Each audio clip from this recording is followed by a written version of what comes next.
Pacifica, a woman with dementia missing in a San Mateo County nature preserve. We are following the search efforts on land, air, and even horseback. We'll hear from a longtime friend holding out hope Elaine will be found safe. This is a woman who's very loved and very important in the world. Plus, the future uncertain for a program that serves hundreds of Oakland's most vulnerable children and their families. It honestly saved my life. The sudden staff shakeup that has parents on edge. It's scary to see what the future would be like.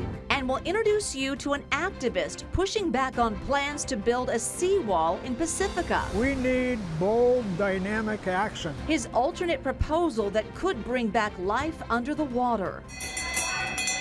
Plus, the Walnut Creek Yacht Club sailing back to port. After nearly 3 decades, we'll hear from the owner and some loyal customers as the popular restaurant gets ready to close for good. Just an overwhelming, love and support. This is CBS News Bay Area with Julia. Good evening. Right now, rescue crews are searching for an elderly hiker with dementia who went missing on a hike in a San Mateo County area. Margaret Elaine McKinley disappeared yesterday in the Windy Hill Open Space Preserve. So the preserve is just outside Portola Valley.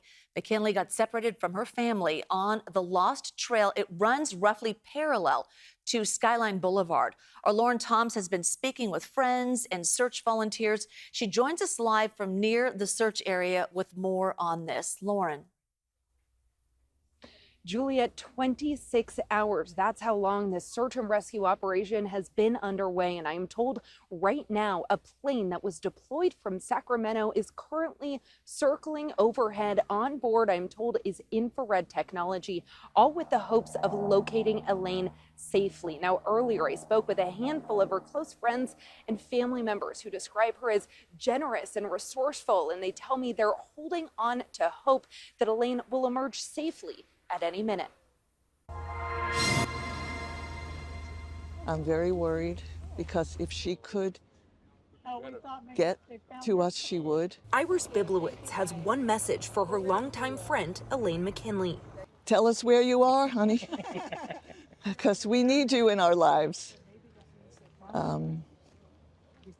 Yeah, she's important to many, many people. She says it's unusual for her friend, who she describes as resourceful, to vanish on a local hike. Elaine went missing from a group hike with her family in the Mid-Peninsula Open Space Reserve around noon on Thursday. She was last seen wearing a red jacket and hiking gear. Friends tell us Elaine is active and enthusiastic and ran ahead of her group. Elaine is an extremely strong, determined, resourceful, smart and caring and funny person who can also be stubborn. 79, Elaine has dementia. Her disappearance has triggered a multi-agency search and rescue operation led by the San Mateo County Sheriff's Office.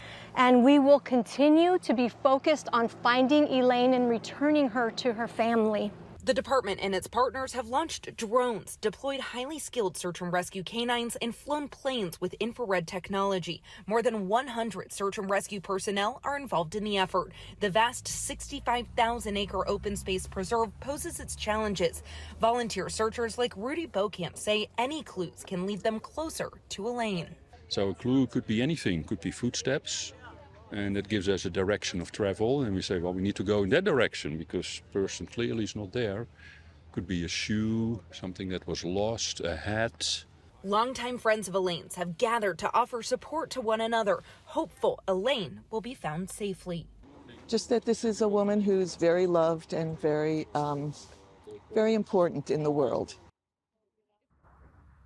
Now, this has been a massive multi-agency and multi-county effort, using not just resources from here in San Mateo County, but also deploying resources from Alameda County, Marin, Santa Clara, and Santa Cruz counties. Now, I'm told that overnight the operations will be narrowing slightly, but they will not be pausing. It's to preserve resources. And in the morning, I'm told that another 115 search and rescue personnel will be deployed here, coming from as far away as Southern California, all with the hopes of locating Elaine safely. Juliet? Yeah, it is an incredible search and rescue effort. We'll just think good thoughts and hopefully she is found very soon. All right, Lauren, thank you so much.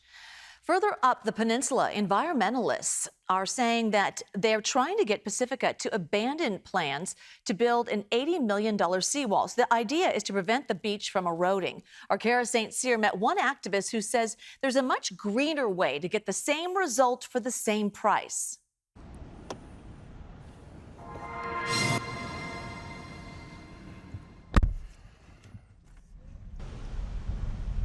You know, it's interesting. Back in the 60s, they didn't take as good a care of the beaches as they do now. Robert's been riding waves for nearly 60 years. The 81-year-old has hung up the board, but not his passion for the beach.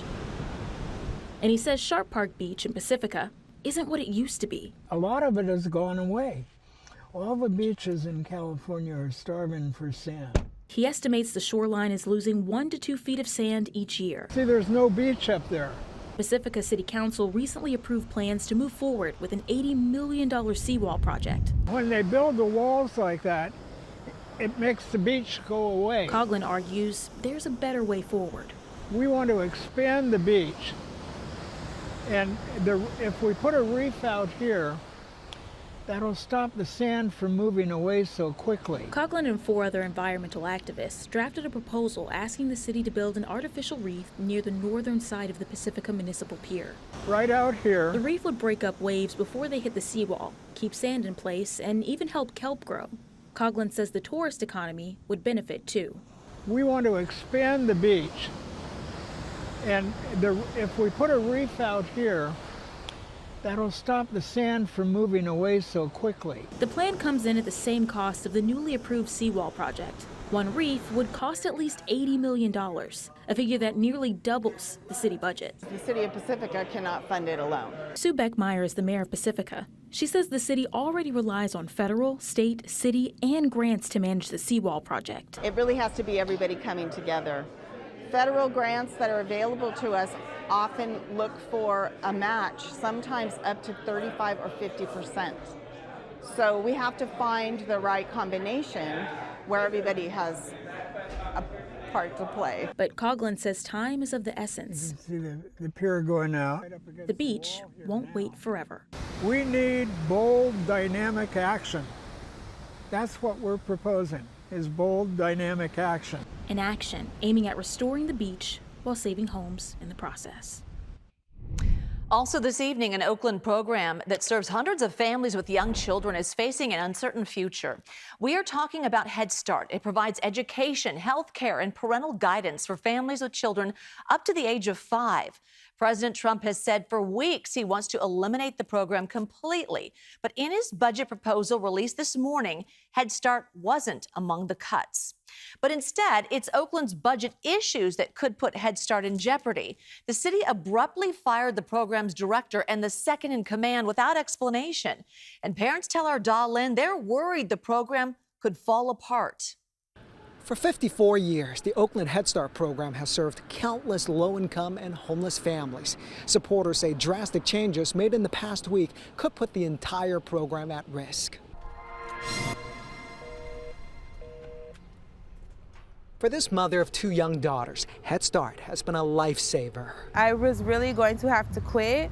I didn't have no one that was able to watch them while I was at work. Unique Hawkins' 4-year-old daughter, Savannah, has been with Head Start for 3 years.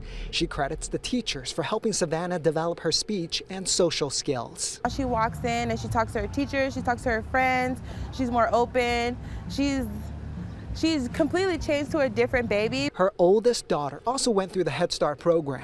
She went to kindergarten and thrived and excelled because of everything that she learned at Head Start. So they really do set the kids up for success. Right now, Head Start serves about 430 children at 14 sites, most of them in East Oakland. The program provides childcare, preschool, and other services for children living in poverty from birth to age 5. Supporters say the recent firing of program director Davina Coupon and the second in command, Martina Bowie, will destabilize the program. But there was no indication that, when I was released, they just said that the city is taking the department in a different direction. What does that mean? I don't know. It's yeah. I mean, I honestly, I don't know what that means. They did not share any of their plans with me. In an internal city email obtained by CBS News Bay Area, the assistant city administrator announced the firing will be effective on Friday, May 2nd. It goes on to say, at this critical time in the city's review of structural and fiscal conditions, the office of the city administrator is focused on stabilization of the Human Services Department. It appears to be a cost-saving move as Oakland faces a massive budget deficit, but most of Head Start's funding comes from the federal government and the state. Only a small portion comes from the city. With such a abrupt leadership change, there was no time or no opportunity to do a handoff, to transition. That's because in order to receive the federal funding, they need to follow a lot of rules and regulations. Bowie says it's not a role someone can easily step into. I'm extremely worried that the program will shrink, even risk being eliminated in this time while it is serving so many children. Hawkins says while her youngest will be heading to kindergarten soon, she worries about other families who depend on Head Start. Keep Head Start. It's very crucial to the city. It's very crucial to the kids. It's crucial to the parents. We really need it. According to the internal email, the city has appointed Human Services Manager Robin Love to oversee the Head Start program, at least for now. And as the city faces a projected $280 million deficit over the next 2 years, the release of the budget proposal to address the shortfall has been pushed back to Monday. Interim Mayor Kevin Jenkins was expected to turn in the plan yesterday. The delay comes after the city's finance director, Erin Roseman, sent out her letter of resignation. She's planning to step down mid-June. The Walnut Creek Yacht Club, it sits at a busy corner in downtown Walnut Creek, but after 28 years, the popular seafood restaurant is getting ready to close its doors. The last day will be actually the restaurant's anniversary, which is May 7th. The owners say it's been an incredible journey, but they're ready to retire and aren't willing to sell. We were a lot younger when we started. We didn't have a real solid exit strategy. And as life went on, it's time. We wanted our guests to be able to remember the yacht club as it was. So we feel now that, we certainly created a legacy here. We heard from customers who say the yacht club has not only been a part of major milestones in their lives, they've also created incredible memories there. And we've had retirement parties, birthday parties, every party you can imagine here, and we've loved it. We're going to miss it and miss Chef Kevin. My husband fishes, so we would bring in our own fish, and he would cook it for us with friends and family, 10 people, and 5-6 courses with his special sauces. And we do. Our friends still say, I remember that dinner. Came on Friday. Over the next few days, the restaurant will be selling its decorations and memorabilia. As for Chef Kevin, he says he plans to relax at the Virgin Islands once doors are closed. Good for him. Still ahead right here at 6, why you may suddenly be paying more than double for online orders that were exempt from President Trump's tariffs just hours ago. Plus, his secondhand fashion shop caters to some of San Francisco's hardest partiers. Why he says the trade war won't kill the buzz for his business. Overnight, the Trump administration ended a critical tariff loophole for online shoppers and small businesses.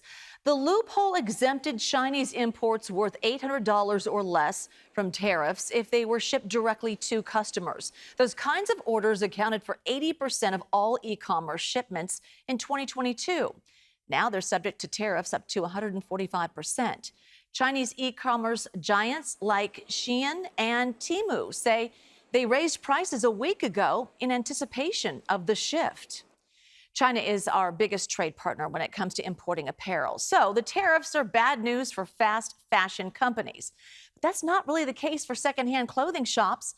Our Suji Nam checked in with a San Francisco business owner who says he sees opportunity in the trade war.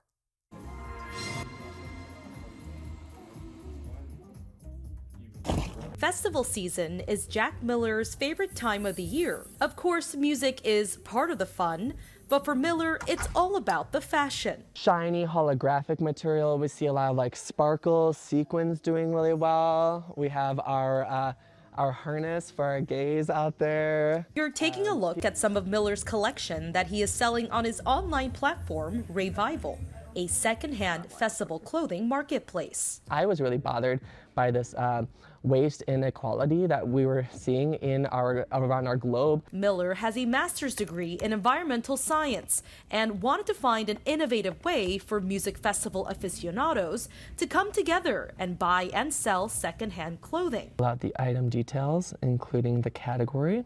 That's when he launched Revival in 2023. Specifically in the festival space, we're seeing about 27 million brand new music festival outfits being purchased every single festival season. And in the midst of festival season, he knows many people are scrambling to buy online right now. But with the fear of tariffs, mainly imports from Asia, Miller says he is one step ahead of the game. We are at a little bit of a competitive advantage when comparing ourselves to like fast fashion brands who are shipping a lot of their clothing from overseas. I feel like I was just dancing. Ivy Vasquez has become a returning customer for secondhand festival outfits. You don't have to pay this extra amount.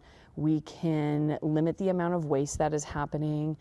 And who says that you can't love a really cute piece that's been thrifted, you know? Miller says his vision is to cultivate a community space. Trying to make a community where everybody and everybody feel supported and feels like they can find an outfit that fits their body type. Spreading that sparkle, one rave fit at a time. Seriously, those are cool outfits. If you're looking for secondhand clothing that's not just for raves, Goodwill of Silicon Valley just opened its first outlet store in San Jose. The 25,000 square foot store is in a shopping center on Tully Road, right off of 101. Goodwill's outlet stores offer deeply discounted secondhand items. Most merchandise is sold by the pound in bins. So the CEO says stores like his are a win for the entire community, not just for people who shop there. Today isn't just about cutting a ribbon, it's about opening doors, literally and symbolically. Doors to second chances, new beginnings, and a thriving local economy. Some of the money Goodwill brings in goes toward job training programs. This comes as Goodwill's San Francisco chapter plans to close nearly a dozen locations around the Bay Area, and that includes the San Francisco Training and Career Office, along with stores and donation centers in places like Oakland, Vallejo, Redwood City, and Walnut Creek. The closures also mean some layoffs, but it is unclear how many at this time. A cool and breezy day for most of the Bay Area today. There were a few spots inland that managed to make it up into the middle portion of the 70s, Concord and Santa Rosa specifically. But temperatures are going to dip even further tomorrow, and the winds get even stronger. We're taking a look at the whole temperature roller coaster ride in store for us in the 7-day forecast coming up. All right, if you like roller coasters, we're going on a weather roller coaster ride, and it's serious. Yeah, we've got a good 20 to 25 degree difference between the coolest and warmest days in the next basically 3 or 4 days. Okay. So it's going to be, interesting to say the Buckle least. up, put that harness on. Yeah, exactly. Keep your hands inside the car. And hands inside, please. Exactly. No food. Okay. Keep an eye on the people you're responsible for. So Yes. I'll watch you. Hold on to your wigs. Yes, it's just attached. If I had a wig, it'd look a lot better than this. Let's take a look at what's happening weather-wise with the big picture perspective here. The satellite replay over the last 6 hours had plenty of that fog and low cloud cover at the coast today. It's going to make a push inland, but now we're tracking this wave of clouds that's moving in from the Pacific. This is associated with the storm system that's squeezing the atmosphere and is going to result in some pretty strong winds, especially closer to the coast tomorrow. But moisture associated with this is mostly going to be staying to our north. There is an outside chance of maybe a shower as we head into tomorrow morning. That's just an outside chance, though. So we do have a wind advisory that's in effect for coastal parts of the Bay Area and for Solano County in the Central Valley. So you can see just kind of outlining where the winds are going to be strongest, right along the coast and then funneling through the Golden Gate and then into the Delta. That's where you're more likely to get some 40 to 50 mile an hour gusts as we head through the day tomorrow.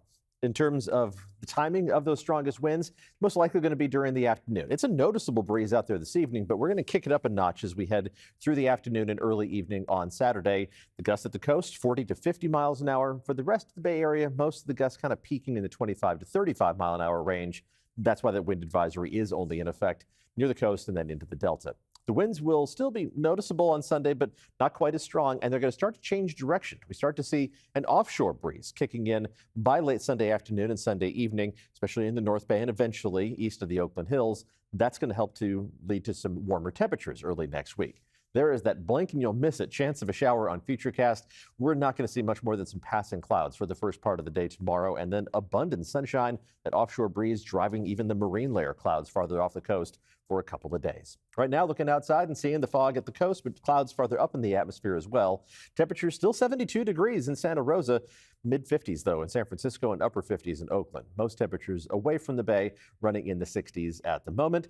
Temperatures tomorrow are going to be even chillier. We have a celebrity dog in the dog walking forecast. Music, the Schnauzer, is a star of stage and screen. She was in a production of Annie a couple of years ago, and she's in a new movie called Outer Lands. It just closed out the SF Film Festival, and I've actually met Music a time or two. She's a sweet puppy. Temperatures in San Francisco barely getting up to around 60 degrees tomorrow, and going to be plenty of wind to ruffle her fur, so make sure you are keeping a good grip on your lightweight dogs throughout the day tomorrow. The fog is going to be a factor as we start the day. Gray skies for most of us to begin the day on Saturday. We'll see some sunshine breaking through, especially during the afternoon. It's just not going to warm our temperatures up very much at all. Quick look at tomorrow's highs. Only low 60s in the Santa Clara Valley, also low 60s around the bay, only 50s at the coast. The warmest spots, mid to upper 60s and a few low 70s east of the Oakland Hills. Not going to feel that warm, though, because of the strong winds, and also only in the 60s for the North Bay by tomorrow afternoon. But we start to bounce back a little bit as we hit the second half of the weekend. Let's take a look at the full 7-day forecast. And at the coast, temperatures on Sunday don't warm up a lot, but they do bounce up quite a bit on Monday before settling back down into a more typical early May weather pattern from Tuesday through Friday of next week. Bayside, the warmest day will approach 80 degrees on Monday, and then closer to reasonable May temperatures through the rest of next week. And other than that chance of sprinkles tomorrow morning, there's really not a hint of a shower chance in the whole 7-day forecast. Not a surprise in the month of May, but we'll keep a lookout for any moisture that maybe wants to sneak up towards us as we head through the rest of the month. Inland temperatures will be the warmest, back up into the 80s by the end of next week. All right. Sounds good. No 90s yet, though. Yeah, but it's going to happen. Oh, yeah. Oh, yeah. It will. All right. Thank you. All right. And coming up, look at this free concert series. It returns. San Francisco plans to bring back its free concerts that brought tens of thousands of people downtown. Plus, here's a look at what's ahead on the CBS Evening News. President Trump's family's net worth has surged since he's taken office. What's behind it? I'm Jolene Kent with the investigation. Next on the CBS Evening News. I'm Mo Billings with the Valkyries. We're counting down to tip-off on KPIX and PIX+. All right, thank you, Mo. And here we are just about 4 days away from the first Valkyries game ever, a preseason matchup with the LA Sparks. Here's the lineup on PIX Plus for Tuesday night. We are on the air with the pregame show at 6:30. Tip-off is at 7. Then we'll break down all the highlights on the post-game show. Live music is coming back to downtown San Francisco, and today Mayor Lori announced the return of the free concert series for a second year. It is part of another Planet Entertainment's partnership with San Francisco that aims to host more live music events across the city. So on June 14th, Embarcadero Plaza will host the first outdoor concert. World-class headliners will also play at Union Square and Civic Center Plaza. Last year's shows brought tens of thousands to the heart of the city to see bands like Portugal the Man. Sounds like fun. CBS Evening News is next. We're always streaming for you on our streaming service. We have more local news at 7 o'clock just for you right here. See you then.